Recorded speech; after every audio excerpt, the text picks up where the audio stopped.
Okay. Like, what do you physically want now? My mom. Okay, hi. Welcome to my car. You're gonna be seeing a lot of this. I'm in this frequently. So, introducing Carol the Corolla. So, in her prime. So right now, I am headed to my aunt's. I'm gonna stop saying because I edited that first video and it was so annoying to like cut those out.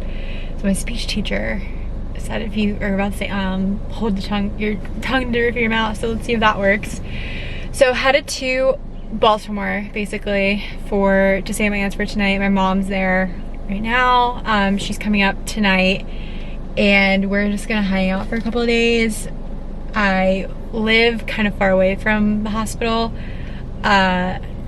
God, I gotta work on this. But so tomorrow is my post-op appointment and we're going into kind of the logistics of like what the biopsy has. His nurse called today basically saying that they wanted to go over the biopsy results tomorrow, so that's kind of scary. I'm happy that he's going, like I'm gonna see him obviously, so that way I can ask more questions about like what's going on.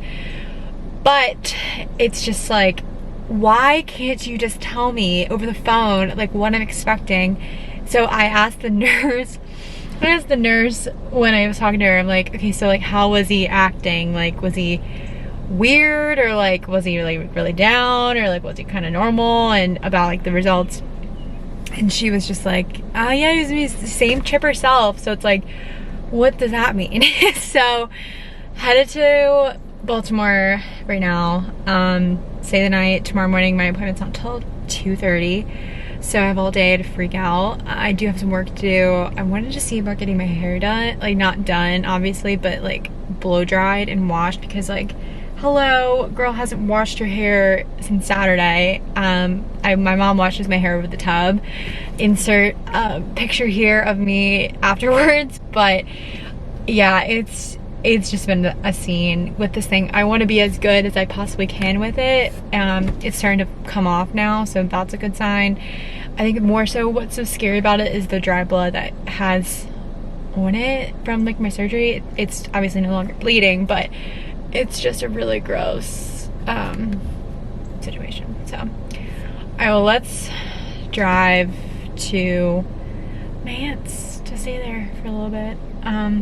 Probably update, maybe not. We'll see when this comes back, because the girl's just on a ride of emotions right now. So peace out. Oh, and to top it all off, oh my god, excuse the really gross seat there. I have a green juice in this Fisher's popcorn bucket. If you know, you know. That's all I gotta say about that. Here we go. My hair looks so good. Like, why? Why? Like, I haven't had my hair done probably a month now. Months. It just looks so good.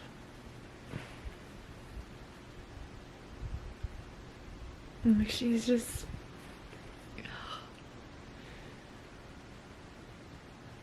I'm so over this, but it can't be.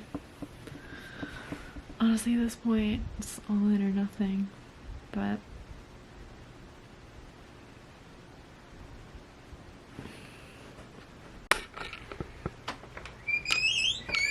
alright, let's chat. Everybody, ladies and gents, peanut gallery.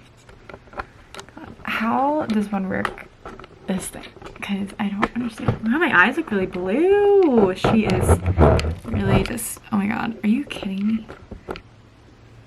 Okay, sorry about the delay. Well, we're back. Sorry that this is now a couple days later. I've just had some time to kind of process everything and make sense of it all. So today is June 26th, Saturday, 5:30 approximately, so it's a little bit later in the day. I just got back from my cousin's bridal shower, so that was fun. We've just had some time to kind of go through everything. So that last clip was basically me just talking about where I was going. The next day, probably gonna insert a clip here about that day, wearing the same hat, obviously. Hello. On a beautiful day to get told, it's really not so good news.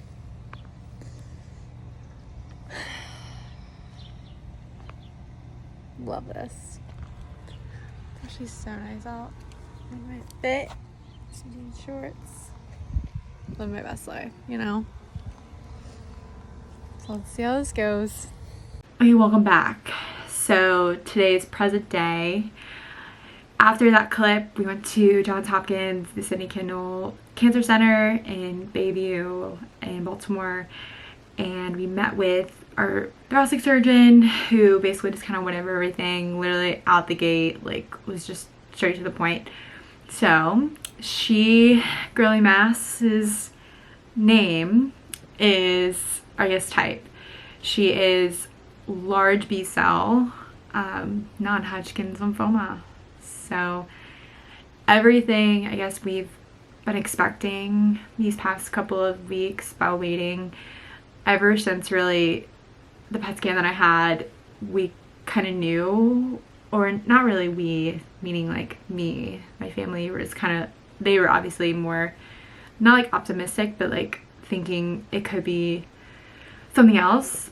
But obviously in the back of my mind, I kind of was preparing for the C word to come out. So I wasn't really shocked when he said that.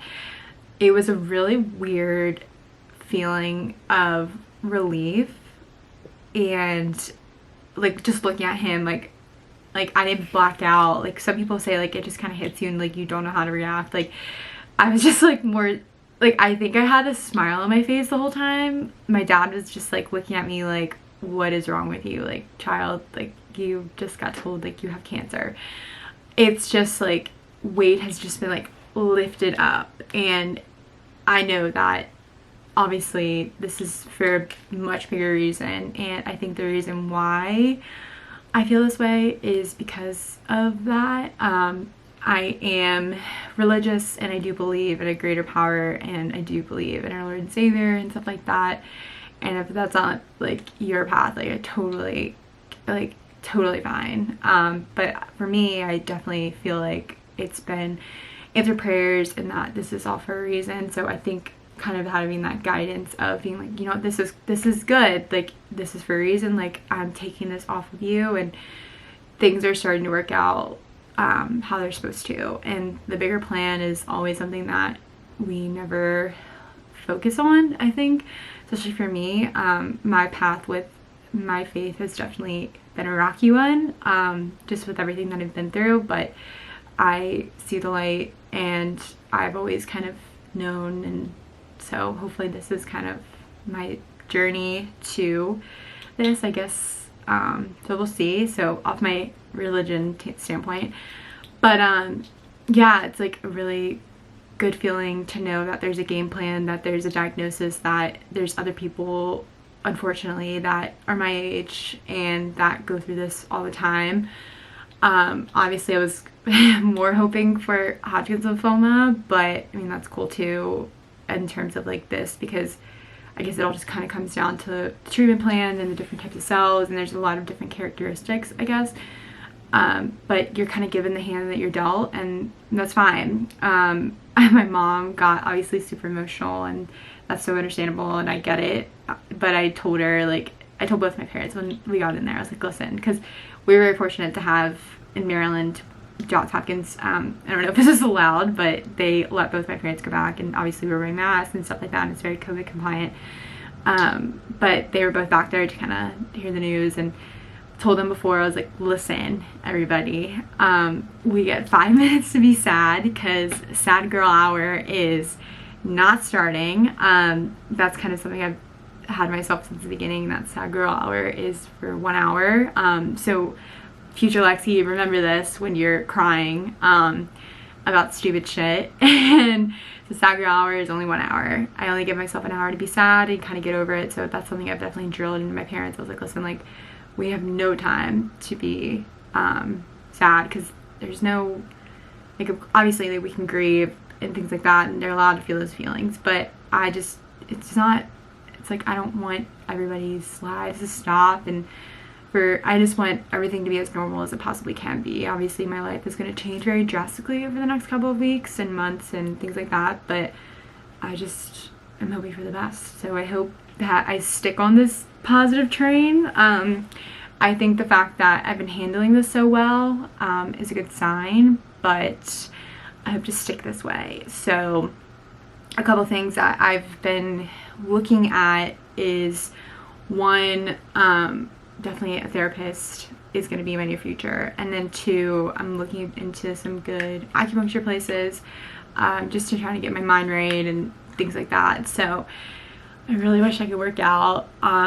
I look very different than I did last summer, but yeah, one thing I do miss is like the gym and stuff like that. So obviously that's like the worst, not the worst, it's like a major, major, it's an inconvenience. So I might get some like light weights. Obviously I'm burning more calories than I'm consuming, so that's a good time. I got a juicer, so that's been another good thing. So you got any good juice recipes, send them my way. But yeah, our surgeon basically just, he recommended he basically got us in touch with another oncology lady who he would recommend to anybody who was going through this. He had daughters, and he was like, listen, like, if my daughters are going to do this, I would definitely want her, like, them to be going to her. So I'm looking forward to that. That's on Monday, and Monday my journey kick starts. So this is about to kick the brakes off and rev in high gear, and it's about to go to 0 to 100, baby, real quick. So I am a little nervous. I'm just more so thankful that we're on a path to greatness.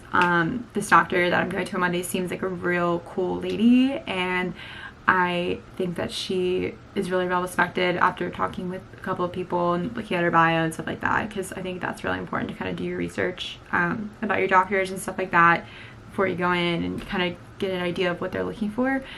One of my friends' moms actually recommended this organization called Believe Big, I think. So that's another thing I'm definitely going to kind of dive into as well as I go through like treatments and stuff.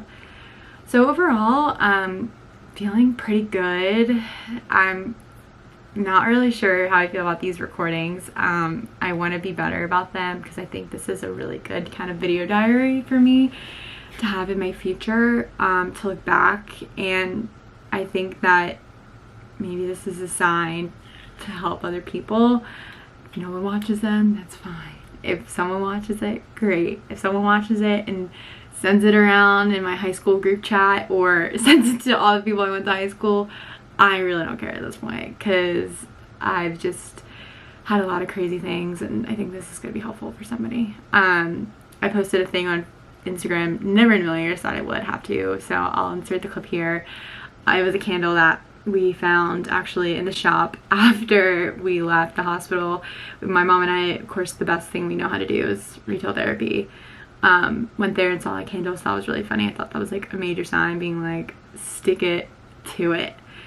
But yeah, it's just no type of bad emotions. Obviously I'm like, holy crap, but like I think my head's finally coming above water, because a while there I felt like I was like drowning, and not like drowning, but like just a rip current, like you just get sucked out, like there's no way of like getting out, like you're just kind of like tossing and turning, and like you're still getting sucked out. But I feel like finally now, like the rip current is broken, and I'm like swimming diagonal to the shore. So look at that jiggle, she needs to go. Oh my god, one day I'm gonna be super buff. Psych, if you know me at all, I'm not a gym connoisseur. I'm just like getting this stressed out, honestly. So that's my life in a nutshell. Things are gonna happen, and they're gonna happen quick, so I'm happy I got to finally kind of sit down, describe what's going on, because my first video was definitely talking about more so like the day that he told me I have lymphoma, but we didn't know what type. So it's nice to finally have a diagnosis, an actual name for said girly mass, and let's kick it to him. So let's keep on this positive train. Lexi, I see you. So, alright. Well, thanks for watching. The quality has picked up. Said my new camera. Thank you, Target. So, I have a big account, but I think it's gonna be good. So, see you guys later.